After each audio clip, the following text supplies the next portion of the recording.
Friends, आज हम discuss करने वाले हैं एपीएस से related some most of the important questions जो कि जनरली स्टूडेंट्स के रहते हैं जब भी वो एपीएस अप्लाई करते हैं। सबसे पहला क्वेश्चन ये है कि क्या एपीएस अप्लाई करते time student need to have English proficiency certificate with them. So the answer is English proficiency certificate is an optional document. Compulsory नहीं है। जब आप अपना एपीएस के लिए अप्लाई करते हैं तो आप साथ में इंग्लिश प्रोफिशिएंसी सर्टिफिकेट वहाँ पर सबमिट करें। That is always an optional. अगर आप सबमिट करते हैं तो कई बार एपीएस आपसे उसका वेरिफिकेशन के लिए क्रेडेंशियल भी मांग सकता है, जिसमें आपको अगर आपने आइल सबमिट किया है या टॉफल सबमिट किया है तो वहाँ पे पोर्टल के क्रेडेंशियल आपको एपीएस के साथ शेयर करने होंगे। एपीएस उसको वेरीफाई करेगा पोर्टल से, then only they will consider your English proficiency certificate. अगर आप इंग्लिश प्रोफिशिएंसी सर्टिफिकेट साथ में इंक्लोज नहीं करते हैं तो भी आप अपना एपीएस सबमिट कर सकते हैं। जब बेसिकली जो इंग्लिश प्रोफिशिएंसी सर्टिफिकेट है वो आपका यूनिवर्सिटी में एप्लीकेशन के लिए रिक्वायरमेंट रहता है।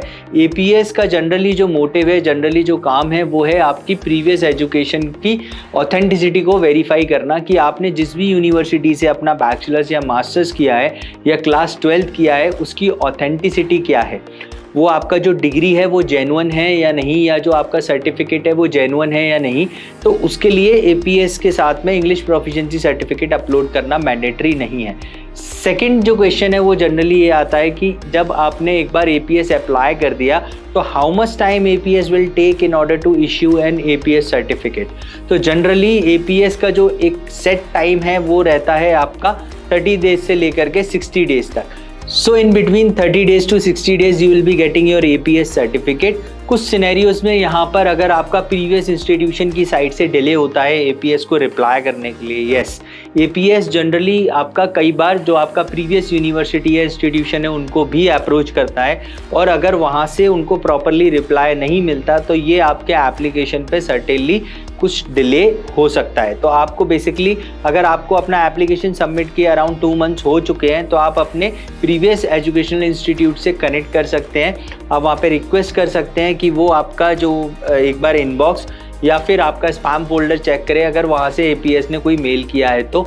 अदरवाइज़ आप एपीएस को एक जनरल आप फॉलोअप का मेल लिख सकते हैं जिसमें एपीएस यूजुअली आपको इतना फ्रीक्वेंटली रिप्लाई नहीं आता, लेकिन अगर आपके एप्लीकेशन को कंसिडरेबली टाइम हो चुका है तो definitely will be getting an revert from APS. यहाँ पर वो आपको जो आपके एप्लीकेशन में इशू आ रहा है वो एड्रेस आपको करते हुए बताएंगे कि आपको क्या फर्दर स्टेप लेने हैं। कई बार एपीएस जब उनको यूनिवर्सिटी से रिस्पॉन्स नहीं मिलता तो वो स्टूडेंट के डिजी लॉकर वेरीफाइड डॉक्यूमेंट्स भी मांगते हैं। अगर आप वो उन्हें प्रोवाइड कर देते हैं, साथ में जो आपका रिजल्ट है ऑनलाइन यूनिवर्सिटी की वेबसाइट के क्रेडेंशियल्स आप शेयर कर देते हैं, यहाँ से एपीएस आपके रिजल्ट को वेरीफाई कर सकता है तो भी वो आपका एपीएस इशू हो जाता है।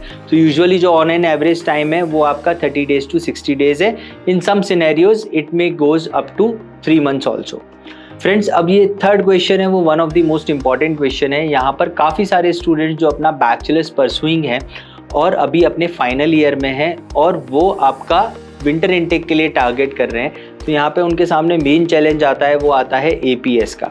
क्योंकि जनरली आपका जो एपीएस स्टूडेंट्स अप्लाई करते हैं वो अपना फाइनल रिजल्ट डिक्लेयर होने के बाद अप्लाई करते हैं। तो यहाँ पर मैं आपको बता दूँ कि अगर आप फाइनल ईयर में हैं तो आप अपना अगर कमिंग विंटर इनटेक के लिए अप्लाई करना चाहते हैं, क्योंकि इंडिया में यूजुअली जो फाइनल ईयर के एग्ज़ाम्स होते हैं वो आपके अप्रैल और मई में होते हैं, उनका रिज़ल्ट आता है वो आपका लगभग जून में आता है, जून और जुलाई में। तो यहाँ पर आप अक्टूबर इनटेक टारगेट कर सकते हैं। उसके लिए आपको करना क्या होगा, आप अपना फाइनल ईयर में आप अपनी यूनिवर्सिटी से एक बोनाफाइड सर्टिफिकेट बनवाइए और उस बोनाफाइड सर्टिफिकेट के साथ में आप अपना एपीएस एप्लीकेशन सबमिट कर सकते हैं। यहाँ पर आपका जो एपीएस आपको मिलेगा उसके बाद में आप सेकेंडरी यूनिवर्सिटीज़ में अप्लाई कर सकते हैं अपने प्रिडिक्टेड मार्कशीट स्कोर के साथ में। जब आपका फाइनल रिजल्ट डिक्लेयर हो जाएगा तो आप वो यूनिवर्सिटीज़ के साथ शेयर करके आप ऑफर लेटर ले सकते हैं। यहाँ पर एपीएस आपकी यूनिवर्सिटी की क्रेडिबिलिटी को चेक करेगा और क्रेडिबिलिटी चेक करने के बाद में आपको एपीएस सर्टिफिकेट इशू हो जाएगा। तो अगर आप परसुइंग हैं तो भी आप एपीएस सर्टिफिकेट के लिए अप्लाई कर सकते हैं, आइदर फॉर बैचलर्स और फॉर मास्टर्स। तो फ्रेंड्स ये थे कुछ इंपॉर्टेंट क्वेश्चंस जहाँ पर मेनली स्टूडेंट्स कंफ्यूज होते हैं जब एपीएस के लिए अप्लाई करते हैं।